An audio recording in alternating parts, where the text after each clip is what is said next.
Bienvenue, mesdames, messieurs, à cette nouvelle session d'information sur les antennes des Molières Canal, dont voici les titres à la une.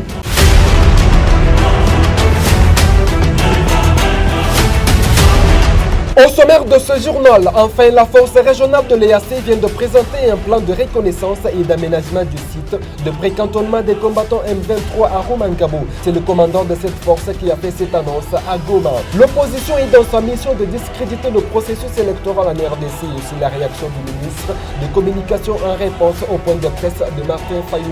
Tout de suite, les détails de tous ces titres dans ce journal. Encore une fois de plus, bienvenue. Ouvrons cette édition du journal par cette information. Les commandants de la force régionale de la communauté de l'Afrique de l'Est, le général-major Alfazar Mouchiri-Kyungu, a présenté lundi 19 juin 2023 au quartier général de la force régionale basée à Goma un plan de reconnaissance et d'aménagement du site des pré-cantonnements des combattants M23 à Rumangabo. Suivez. Le commandant de la force régionale de la communauté de l'Afrique de l'Est, le général-major Alfazar Mouchiri-Kyungu, a présenté lundi 19 juin 2023 au quartier général de la force régionale un plan de reconnaissance du site de précantonnement de Rumangabo et son aménagement.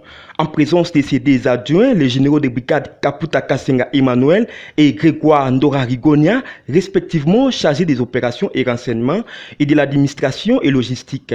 Cette rencontre a connu la participation du chef du mécanisme de vérification ad hoc, le lieutenant général Nassone Joao, de la délégation de la mission onusienne au Congo, du représentant du mécanisme de vérification de l'EAC, des représentants des États partenaires, du représentant des forces armées de la République démocratique du Congo et des commandants contingents de la force régionale en République démocratique du Congo. Le général Alfazar Kyungu a souligné que la force régionale de la communauté de l'Afrique de l'Est poursuivra la mise en œuvre de son mandat tout en respectant l'accord sur les statuts des forces, les concepts d'opération et les règles d'engagement. Il a également épinglé le communiqué du 21e sommet des chefs de l'EAC tenu à Bujumbura, tout en rappelant le bien fondé de la rencontre du jour qui est celle d'organiser une équipe de reconnaissance pour les précantonnements du M23 dans le site de Rumangabo. Notre présence ici au quartier général de la force régionale de la communauté de l'Afrique de l'Est se justifie dans un cadre de concertation pour le plan de la reconnaissance et de l'aménagement du camp de précantonnement du M23. Tous ensemble, avec la mission onusienne au Congo, les forces armées de la République démocratique du Congo, le mécanisme de vérification et la force régionale, nous irons voir le site de précantonnement du M23 qui sera basé à Rumangabo. Pour sa part, la délégation de la mission onusienne au Congo a quant à elle mentionné son appui logistique au processus du PDDRC pour le précantonnement du M23. Pour finir, le commandant force régionale s'est dit satisfait des échanges du jour et a rappelé que la sécurisation du camp de précantonnement de Rumangabo relève du prérogatif de la mission dévolue à la force régionale de la communauté de l'Afrique de l'Est. La province de l'Ituri est enclavée et abandonnée par le gouvernement central, a déclaré Matata Mponyo Mapon, l'ancien premier ministre, au cours d'un point de presse animé ce mardi 20 juin 2023 à Bunia. C'est un reportage de Thierry Bati Rafiki. À la fin de sa mission à Bunia, chef-lieu de la province de l'Ituri, l'ancien premier ministre Matata Mponyo Mapon a déclaré dans un point de presse tenu à Bunia sur la dégradation de la situation sécuritaire ainsi que la détériorisation des infrastructures routières et communications de cette province. Deuxième élément évoqué par la population de l'Ituri, c'est le manque d'infrastructures, de communication, de transport. Ituri est isolé. Ituri est enclavé. Et pour ça, nous avons promis aussi de travailler pour que Ituri bénéficie d'un appui logistique, d'un appui financier pour désenclaver cette province avec des moyens de transport adéquats. La province de l'Ituri, qui est sous état de siège, enclavée et abandonnée par le gouvernement central, déclare le candidat à la présidentielle de décembre 2023. La prise en charge par le gouvernement central des préoccupations de la province de l'Ituri. La plupart des associations, la plupart des représentations avec qui nous avons échangé estiment que la province de l'Ituri est abandonnée et qu'il n'y a pas une attention suffisante du gouvernement central sur le problème de l'Ituri. La population iturienne stigmatise l'affairisme du gouvernement provincial de l'Ituri. Signalons que Matata Ponyo est arrivé à Bunia le dimanche 18 juin 2023. Les boycotts n'est pas dans le vocabulaire de l'ESID ni de l'AMUCA, mais nous voulons des élections crédibles et transparentes. Là est la déclaration de Martin Fayulu Madidi lors d'un point de presse animé à Kinshasa. Suivez. Nous avons dit que nous allons participer aux élections. J'ai amené pour les journalistes ici. Je ne sais pas si vous avez un seul parti politique, une organisation politique qui a déjà produit un manifeste, qui a été au Congrès. Nous étions au Congrès du 11 au 14 juillet de l'année dernière. Ça va faire bientôt un an. Un an. Nous avons développé 18 défis. Que si nous relevons ce défi, on va bâtir un Congo libre, fort, digne et prospère. Ça. Est-ce que les gens qui ne veulent pas aller aux élections vont aller dépenser de l'argent? J'ai sillonné la République. Nous avons sillonné la République. Nous sommes peu nombreux. Depuis 2019, pour rencontrer les Congolaises et les Congolais, là où ils sont, pour participer aux élections. Si vous allez dans mon bureau, la chanson de campagne est déjà composée. Si vous allez dans mon bureau, celui qui veut, je vais demander, je vais vous donner ma tenue de campagne, c'est déjà fait cela. Comment pouvez-vous dire que vous ne voulez pas aller participer aux élections? Nous voulons participer aux élections, mais les élections crédibles. Et j'ai défini. J'ai donné le contenu des crédibles. Lors de notre congrès, nous avons pris 30 résolutions. La résolution numéro 24 disait le vocabulaire, le boycott n'est pas dans le vocabulaire de l'ESID, ni de la MUCA. On n'a pas ce vocabulaire-là. Mais, dans la même phrase, les congrès demandent au Bureau national et au président de la République, et au président, d'entreprendre les démarches nécessaires pour avoir les élections transparentes, impartiales, apaisées et libres. Voilà. Poursuivons cette édition du journal, mesdames, messieurs. L'opposition est dans une mission de discrédit du processus électoral, a déclaré Patrick Mouyaya lors d'un briefing de ce lundi 19 juin 2023 à Kinshasa. Regardez. Lorsque, par exemple, on parle de l'audit, est-ce que vous savez que dans la loi, vérifiez, la loi ne prévoit pas d'audit? C'est pour ça que j'ai dit légal. Voilà, c'est des bonnes pratiques. Et la CENI a discuté avec la francophonie pendant près de 2 mois et puis finalement, ils ont dit qu'ils ne pouvaient pas arriver.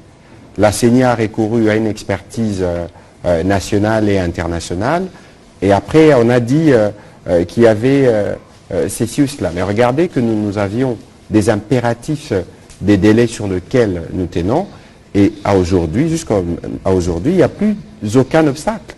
La CENI prévoyait par exemple que pour ce qui revenait comme responsabilité au Parlement l'adoption de la loi sur la répartition des sièges, cela a été fait. Le président de la République l'a promulgué et aujourd'hui nous sommes entrés vraiment dans la phase la plus déterminante. Mais alors, je l'ai dit récemment, l'opposition est dans une mission de discrédit du processus électoral. Parce qu'à tout prix, on ne se mettra jamais d'accord et je n'attends pas peut-être pas des commentaires de Madame Bintou dans son rôle d'arbitre là-dedans, mais lorsque nous devons remonter nos processus électoraux depuis 2006, souvenez-vous qu'en 2006, le président Étienne Tshisekedi de l'UDPS n'avait pas participé aux élections. En 2011, ils ont participé, mais ils n'ont pas siégé.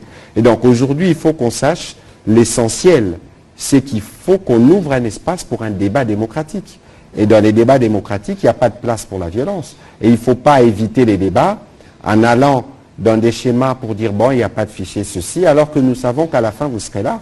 Il ne faut pas non plus montrer des relents un peu dictatoriaux, de manière autoritaire, dire que, bon, vos candidats ne participeront pas.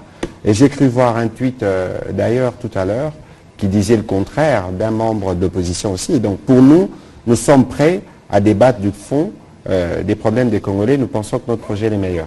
On va prendre la question de... L'opposant Martin Fayulu Madidi conditionne ses participations aux prochaines élections en République démocratique du Congo par un nouvel audit du fichier électoral de la CENI par un cabinet neutre. En réaction, c'est mardi 20 juin 2023, un politique estime qu'à ce jour, répondre aux revendications de l'opposition ne permettra pas la tenue des élections dans les délais constitutionnels. C'est un reportage de Sarah Kampika et Paul Mbaya.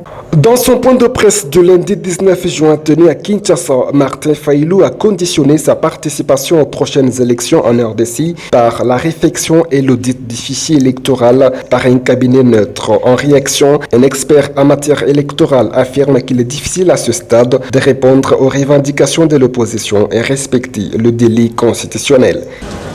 Si vraiment on arrivait à répondre favorablement aux différents problèmes soulevés par l'opposition, c'est impossible qu'on organise les élections dans le délai constitutionnel.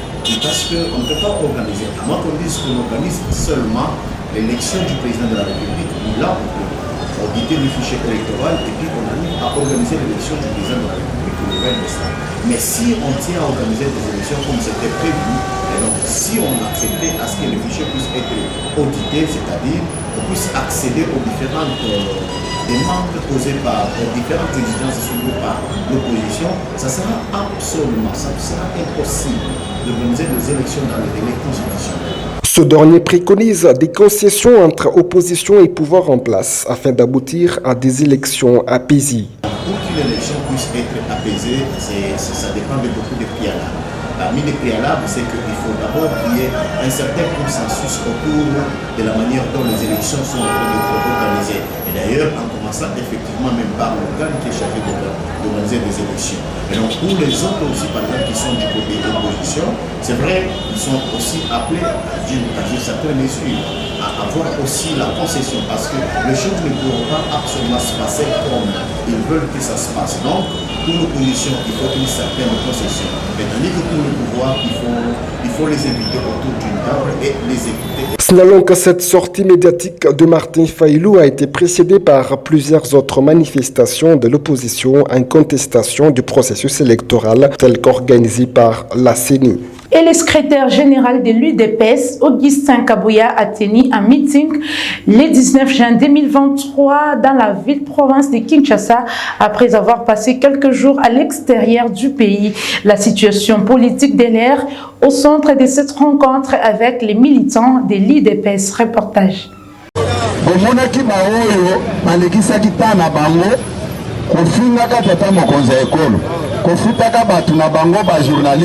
bafingaka na bango lelo bakini élection puisque baza conscient que ndenge nalakaki bino awaki soki toke élection ata bamemi bapesi batia même Fayulu comme président CENI akozala na difficulté akotanga kombo mosusu andori ya kombo Félix Tshisekedi puisque situation sur terrain eza kodémontrer clairement que soki élection esalami lelo c'est Félix Tshisekedi qui gagne ça avec 90% de voix.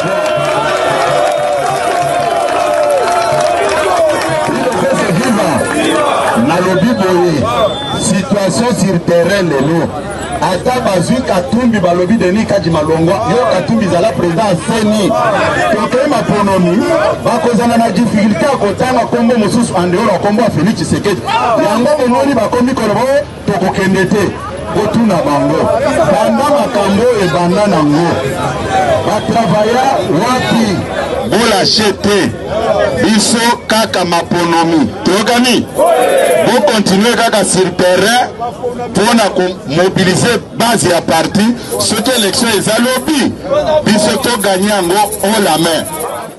Dans un autre chapitre, le président fédéral du MLC Lukuga 1 a tenu une grande matinée politique samedi 17 juin 2023 au quartier Kanluka. Jean-Pierre Efembe était porteur d'un message spécial du président national Jean-Pierre Mbemba Gombo à la population de cette partie de la ville de Kinshasa. Suivez. La population de Kanluka dans la commune de Kintambo a assisté en masse à la grande matinée politique tenue des mains de maître par le président de la fédération Lukunga 1 du MLC, Mouvement pour la libération du Congo. John Efambe était porteur des messages d'espoir du président national Jean-Pierre Bemba Gombo. Dans sa prise de parole, ce lieutenant du MLC a demandé à la population de Kanluka de rester confiant envers le leader du parti. MLC, viva! Viva! Nazalia wanatindami par président Jean-Pierre Bemba Gombo. Président Jean-Pierre Bemba Gombo nda tindinga bobetere makasi pesa zalia milolo. Alobi nangai foko banda musala fourmi na fédération Lukunga 1. Bambate okokende kotambola balabala na balabala pona koteya sango malama e matali lingomba pe kotia ba chef de rue pona ba kamba lingomba na biso. Alobi na ngaite oyebi ke na lingaka bana Kanluka mingi chama ele na yo kuna avanga na nyata makolo na Kanluka bobetere maboko makasi. Alobi yebi saba na Kanluka que makambo na bango nyonso bayebisa yo soki basala mituna batuna yo memela ngai yango atelemi azosala mosala azolala pongi te mpona bitumba esila na este. De leur côté, les habitants de Kanluka ont félicité le président fédéral du MLC Lukunga 1 pour sa visite dans cette partie de la capitale Kinshasa. Première fois, le coordonnateur John Efambe a côté dans ma télé. Oh, c'est la toute première fois que je suis à Kanluka. Donc, je suis à Kanluka. Et ça, c'est un événement. Par rapport à la besoin de le coordonnateur John Efambe a eu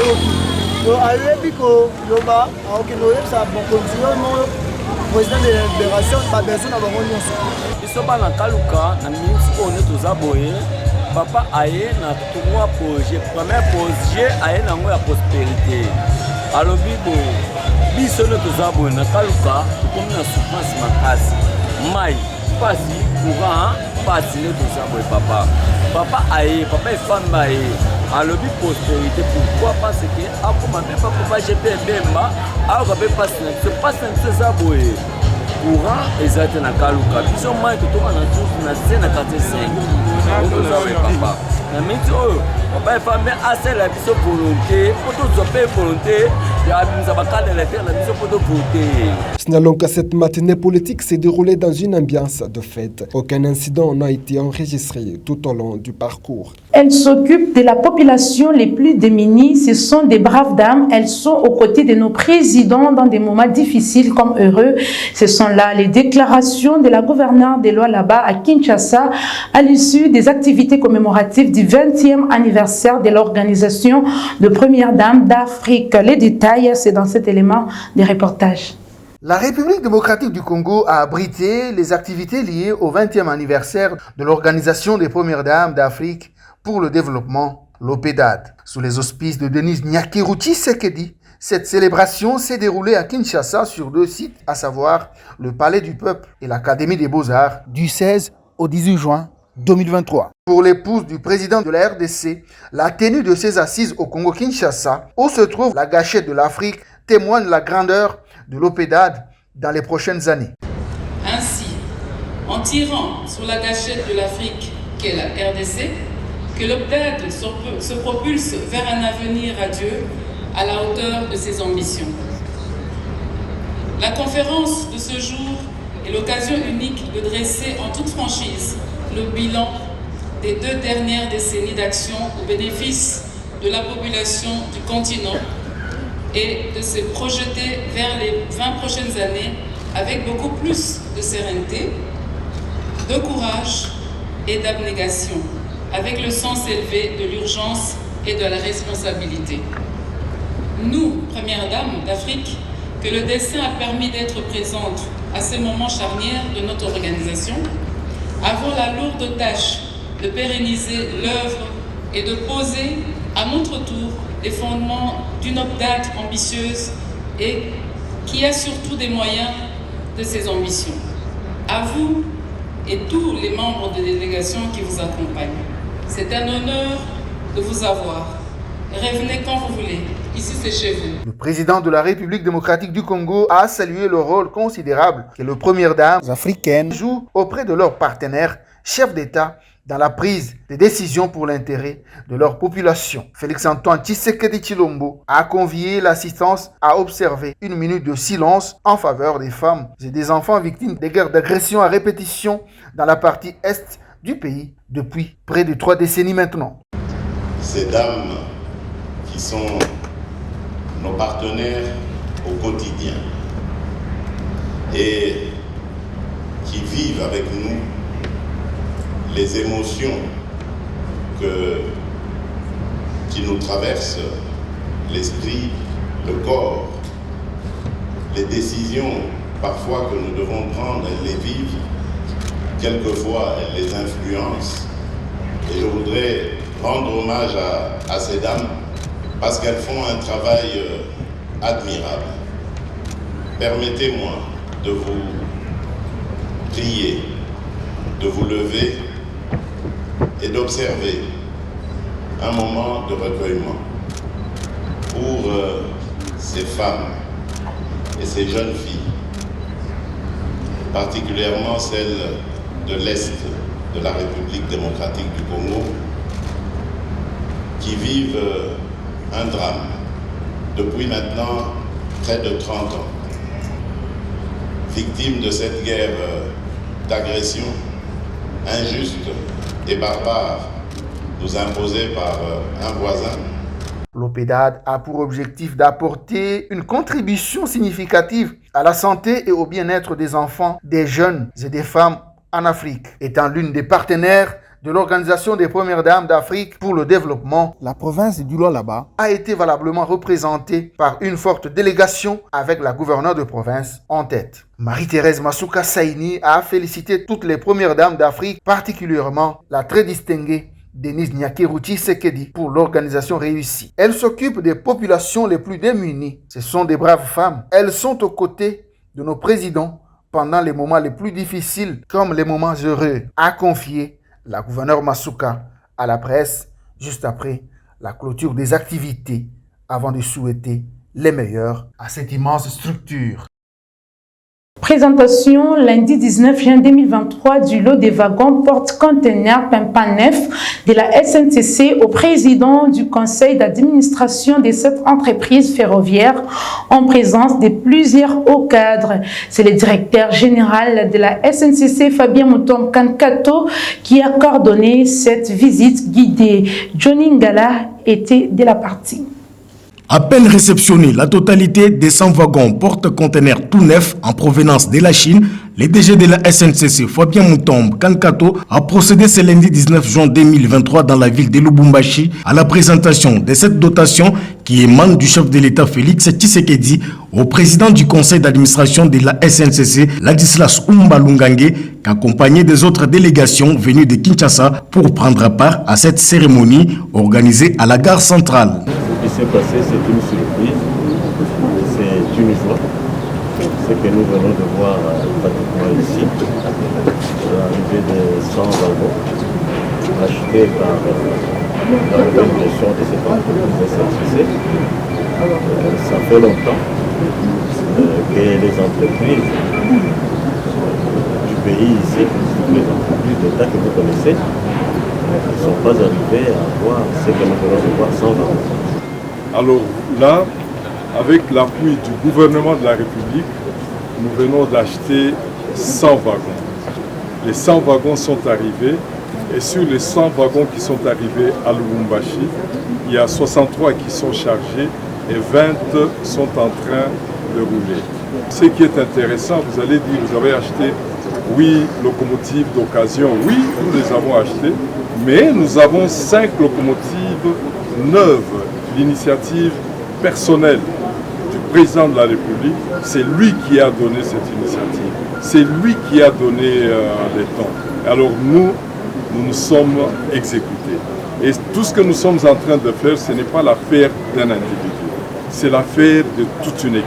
De son côté, l'assistant du ministre national des Transports et Voies des Communications, ainsi que délégué au conseil d'administration de la SNCC, s'est aussi exprimé pour donner ses impressions. Je tiens à remercier le président de la République qui a promis et qui a réalisé. Au travers de son ministère dont nous sommes représentants, les transports, la communication, qui est dirigé par le ministre Ekila Marc. Voilà. Mais il faut dire que c'est une très bonne organisation. Ça fait plus ou moins une trentaine d'années passées que la SNCC n'avait jamais acquis de locomotives, enfin de wagons. Mais cette fois-là, je crois que les choses vont avancer très bien. Merci. Rappelons que la SNCC s'apprête aussi à recevoir dans moins de 2 semaines 8 locomotives, question de renforcer son site d'exploitation. Dans la ville de Goma, le projet Umoja Nguvu vient de rendre disponible une vingtaine de mototaxis lundi 19 juin 2023. Un acte qui contribuera à la lutte contre le banditisme urbain. Une initiative de la mairie de Goma à travers ses partenaires. C'est ce qui nous dit Jonathan Mupenda, notre correspondant de la région. Le projet était intitulé Umoja Nguvu, en français l'union fait la force, a comme objectif de lutter contre l'asivité chez les jeunes, surtout chez les taximens moto, accusés d'être à la base de l'insécurité à Goma. La maison Kassere Kanzoli, qui a rendu disponible cette initiative, croit que ceci aidera le motard de Goma à faire accroître leurs revenus journaliers. Ici à Goma, comme partout ailleurs, nous avons un système que nous avons créé dans le cadre de rendre aussi responsables certains motards. Nous avons constaté que dans le temps, certains motards se tiraillaient avec leurs patrons. Alors, pour lutter contre tout ça, nous avons dit que ces sociétés-là devaient être. Ça partit de petites contributions, nous avons pu réaliser 26 contributions. Par jour, 8500 euros. Aujourd'hui, nous remettons 26 contributions. A noter que ce projet appuyé par la mairie de Goma compte s'étendre dans tous les coins et recoins de la province de Nord Kivu. Le directeur général de la régie des eaux, David Chilombo, a effectué une descente dans la ville de Likasi, en province du Haut-Katanga, le dimanche 18 juin 2023, où il s'est entretenu avec ses administrés et par la suite visité la station de pompage de Kampemba avant de prendre les chemins de la ville de Kolwezi dans les Lualaba.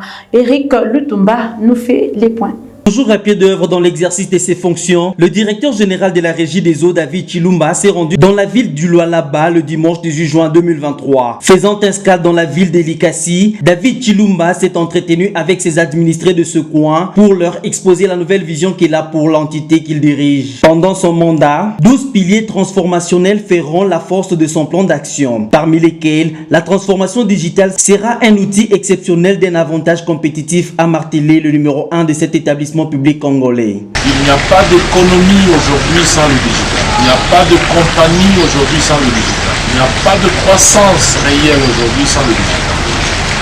Nous allons embrasser le digital pour utiliser le digital et en faire un outil exceptionnel d'un avantage compétitif.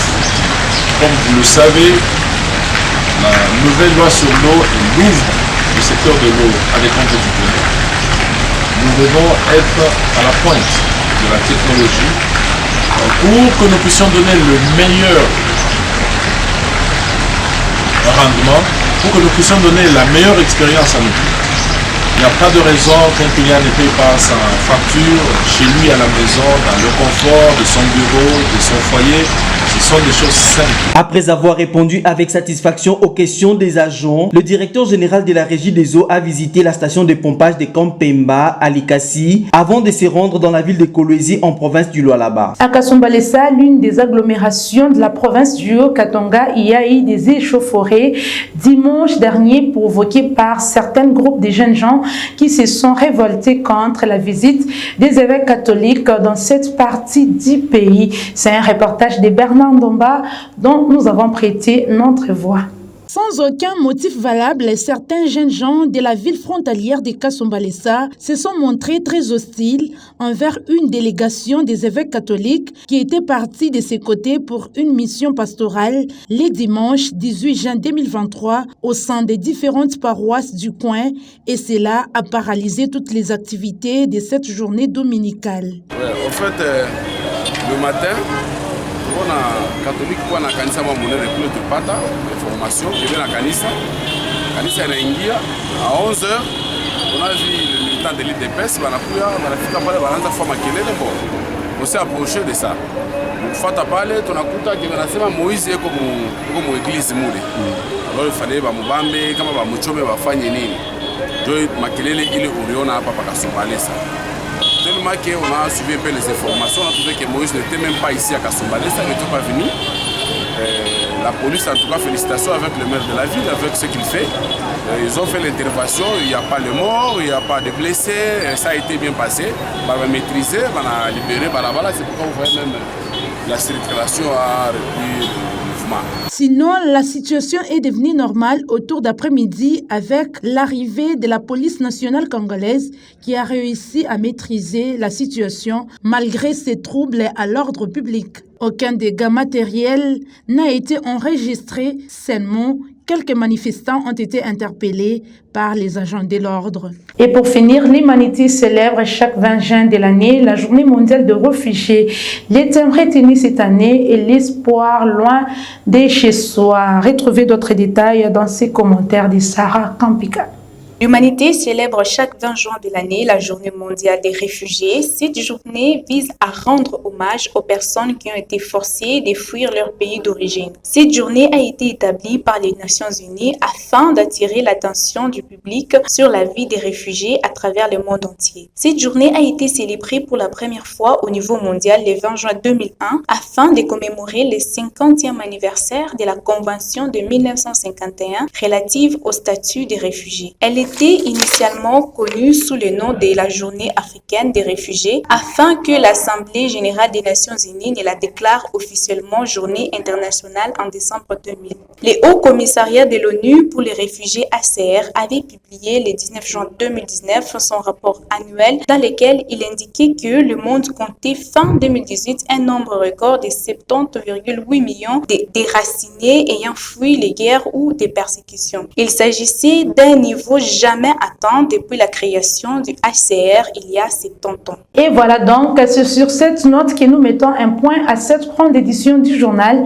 Si vous nous avez pris diffusion en cours, voici pour vous les rappels des titres. On rappelle des titres. Enfin, la force régionale de l'EAC vient de présenter un plan de reconnaissance et d'aménagement du site de précantonnement des combattants M23 à Romangabo. C'est le commandant de cette force qui a fait cette annonce à Goma. L'opposition est dans sa mission de discréditer le processus électoral en RDC. C'est la réaction du ministre des Communications au point de presse de Martin Fayoulou. Mesdames, Messieurs, ce journal est complètement fini. Merci à vous de l'avoir suivi. Au revoir et à la prochaine.